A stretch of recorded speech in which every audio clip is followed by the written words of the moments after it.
La nostra festa, anomenada Les Danses, és una festa popular on el nostre poble Benilloba gaudeix del ball durant 4 dies, de dijous a diumenge. Les danses són la festa dels fadrins i es fan en commemoració de la nativitat de la Mare de Déu. Per aquest motiu es celebra sempre a setembre al voltant del dia 8. La festa es remunta al 1747, quan de tots els pobles del voltant venia la gent a reunir-se al voltant d'una taula, a dinar i a ballar. Cada any els quintos, anomenats majorals i majores, organitzen la festa i acompanyen els balladors casa per casa per a trobar balladora. Dijous ballen els més menuts, fins als 10 anys. Divendres dels 10 als 16 anys.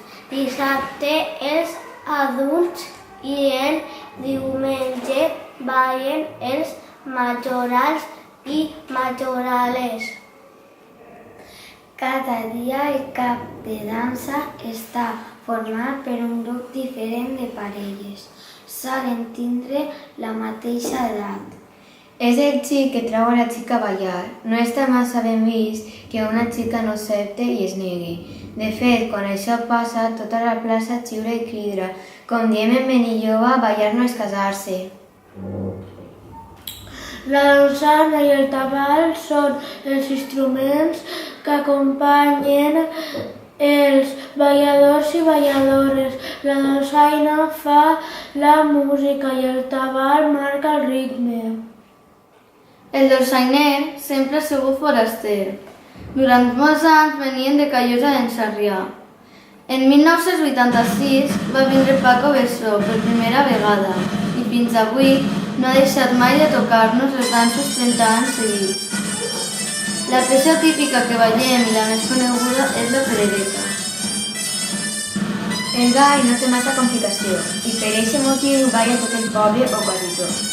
No es pot entendre la balladora sense cantó, que ve gastant-se des del segle XIX. Un altre element que no s'utilitza habitualment per a aquestes terres és la teja. Per alcançar ens posem sabates de vesprada i espardenyes per la nit. No poden faltar per a una balladora el davantal i el ventall. Per la nit els balladors vesteixen saraguells negres, camisa blanca, faixa roja i mocador al coll.